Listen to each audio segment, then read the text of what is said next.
Assalamualaikum warahmatullahi wabarakatuh. Kami mahasiswa Politeknik Seruyan, program studi pengelolaan agribisnis perkebunan semester 6. Pada kesempatan ini kami dari kelompok 6 akan membuat video penjelasan tentang pengendalian bahan kimia berbahaya untuk memenuhi tugas praktikum mata kuliah manajemen K3 dengan dosen pengampu Bapak Krisna Admi Nababan SPMSI. Pengendalian bahan kimia berbahaya didasarkan atas Kepmenaker nomor Kep 187 Men pada tahun 1999 tentang pengendalian bahan kimia berbahaya di tempat kerja. Pengurus atau pengusaha wajib mengendalikan bahan kimia berbahaya di tempat kerja untuk mencegah terjadinya kecelakaan dan PHK. Pengendalian kimia berbahaya yang pertama ada penyediaan lembar data keselamatan bahan atau LDKB dan label. Kemudian penunjukan petugas K3 kimia dan ahli K3 kimia.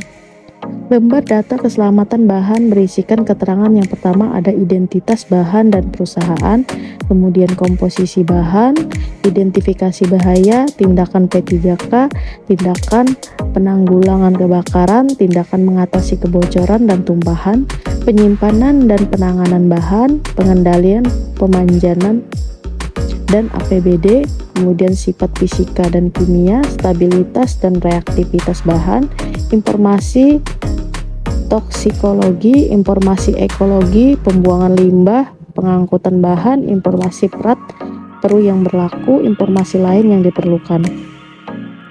Dalam label berisikan tentang nama produk, identifikasi bahaya, tanda bahaya, dan artinya, uraian resiko, penanggulangannya, tindakan pencegahan, instruksi apabila terkena atau terpapar, instruksi kebakaran, instruksi tumpahan atau bocoran, instruksi pengisian dan penyimpanan, referensi, nama alamat dan nomor telepon pabrik pembuatan atau distributor.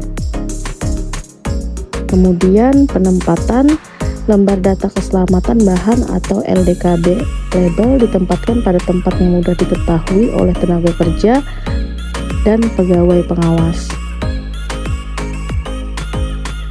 Kewajiban pengusaha atau pengurus potensi bahaya menengah yaitu dengan memperkerjakan petugas K3 kimia. Nah, di mana memperkerjakan petugas ini juga harus memiliki sistem-sistem seperti sistem kerja non-shift yang minimal 1 orang, kemudian juga ada sistem kerja yang menggunakan shift yaitu minimal 3 orang.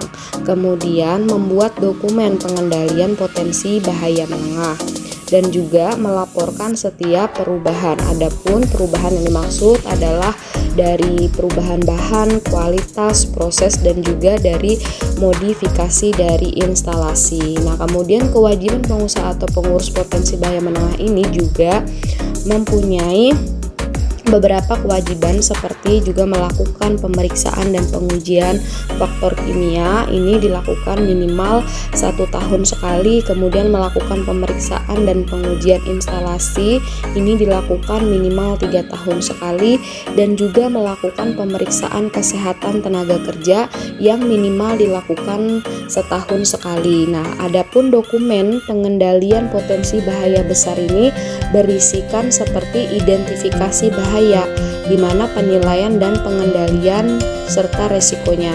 Kemudian ada kegiatan teknis, rancangan bangunan, konstruksi, pemilihan bahan kimia, kemudian pengoperasian dan pemeliharaan instalasi. Kemudian kegiatan pembinaan tenaga kerja.